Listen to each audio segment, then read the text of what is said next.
Mixer 6 feet jump cancel into stuff leads to a knockdown into mix. I just want you to understand, Nira. 6 speed counter hit is hard knockdown. Even if you don't get a combo, or you don't get like a huge combo, you still get the mix, bro. You can get combos. You just have to be okay with it not being a heavy damage. Because 6Ps are broken in Strive. 6Ps are mad good ground buttons too. Like, I don't know what y'all are complaining about. Like, they're just good all around buttons in general. You would like more Gatlings? Why would you like more Gatlings? To do more than one overhead? You have jump K, jump D. Air Gatlings are in the game. You have like jump kick, jump dust. So what if there's a gap in between that? What the fuck? There's a gap in between jump kick, jump dust, and exert. It's still a mix-up, bro. Yeah, people mash P because they're supposed to on Ino. You're supposed to delay fuzzy mash against Ino to stop her from doing stuff like that. You sound like you're comparing it too much to older games and not treating it as its own game. You need to get rid of that thought process of comparing it to older games. It's its own separate game designed for newer players. So in that regard, do you think newer players need to learn more Gatlings? Don't you think that overcomplicates it? RC in this game is the best it's ever been. What I'll say about Strive is everything was actually really thought out. Really fleshed out. When you take into account all the changes they made and everything they've done to the game.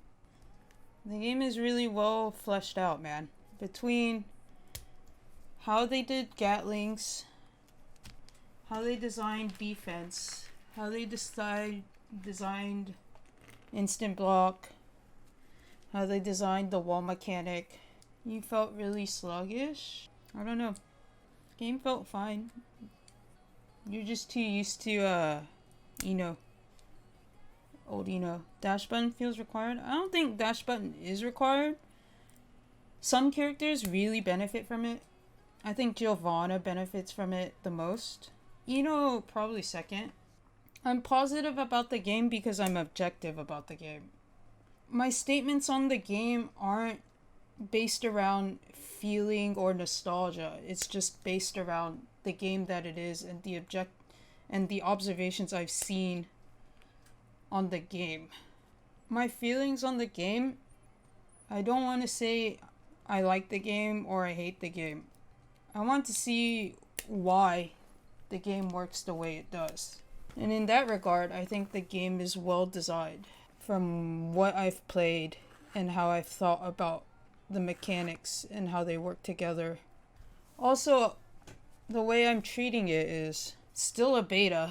We don't know anything about how the final game is going to be and how the game's going to develop. I'm just trying to look at the game in a way on how I think the game is going to be played. The things like instant block being 3 frames and leaving you next to the opponent, it makes sense because it means they want you to instant block very specific things rather than instant blocking everything. And in turn, that's why instant block is reduced to 3 frames, as well as Gatlings being so limited.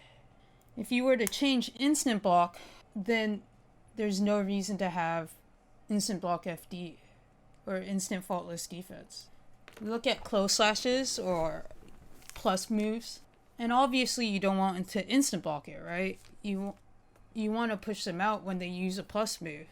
So in that regard, if you know the plus move is coming, you instant FD it to push them out, right? So then it's like a real push block. And instant FD is a significant push block compared to old GG regular FD, right? They get pushed out quite significantly to where they have to dash in for pressure. And on top of that, your Gatlings are really obvious, right? Oh, they did 5k. What can they do off of 5k? They can only command normal or sweep, dust, or special. It's not like you don't know what's coming. Making the window bigger would be yikes, because it's 3 frames isn't even like small, I feel. I think making it 4 or 5 frames even is too much.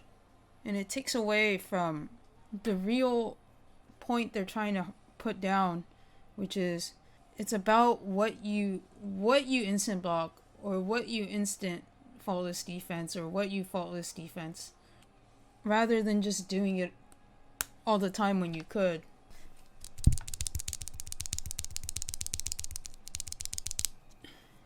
ASMR. As well as this, almost everything in the game is minus anyway, right? Outside of, like specific things, very specific things, but most things are minus in the game. What good is it in terms of design to make it even easier to punish those things? If you want to buff IB, then you have to completely change frame data around. And that's clearly not what they intend to do. They want it to be about what you know and what you don't know in terms of the game. What do you know about this character, and what do you not know about this character? They want it to be pretty pure of a fighting game, if you think about it like that, right? What does the player know, and what does the player not know about my character? And how can I stop it or exploit it? Say you land a close slash. What can you do off of close slash? You can do 2S, 5H, 6H, 6P, or whatever command normal, 5D, 2D, and any of your specials. So, in that regard, that's a button that you want to IBFD or FD if possible, because you don't want them to get started on that button, from that button. And then from there, when you block it, you know these are the only options they can do. So from there, let me IB it, because it's more minus or whatever, and it's more committal. And if I IB that move, they have to commit to like a special. You kind of like lock them into this situation where they have to commit to something, like a special or like RC or something. I don't know if I can agree with that solely because of how they buffed anti-airs and they nerfed air options in the game. Well, from the beta. Well, it's not just the 6P buffs, but like when you hit someone in the air, the juggle is like really valuable. Any touch juggles them up pretty high. But yeah, 6P was significant. I think Anji's fine. The only real change I want for him is I want Fujin slightly extended in range. Like, not even significantly extended. Ever so slightly. So, because there's some cases where max range 5H Fujin doesn't connect. Or, like, it will connect, but then the knockdown doesn't connect.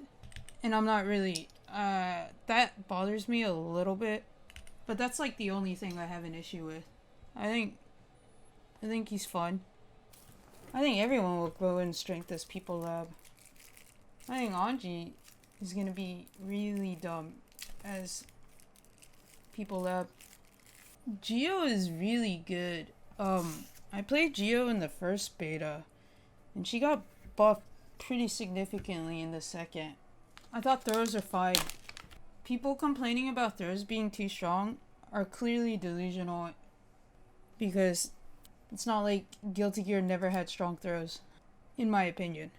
I think with the way the offense is, being very strike throw based, I don't think you can nerf throws, because then if you nerf throws, what point is there to the strike pressure? You know, people just take the throw all day. And on top of that, throws have significant recovery, not like Street Fighter 5. Throws actually get counter hit and punished and stuff, you know? I don't know. I just don't see throws getting or needing to be nerfed. I really don't want Arxis to listen to feedback when it comes to the game balance. It's very clear Arc has a vision for the game, and they thought about it a lot. And I don't want them to mess with it. I don't want them to change it because people are whiny and don't want to change or accept change. I actually wonder how many people are happy with their characters. I mean, I know all the Soul players are happy. Ram players happy. What about all the other people? I know Nago players were like, he's so different, blah blah blah, he needs to be buffed. But I think from what I saw, he was fine. Dang, this shit look clean. Dang. Thanks for tuning in and watching me build a damn keyboard and talk about Strive. Even though I didn't really talk about it much. I'll see you guys when the game comes out.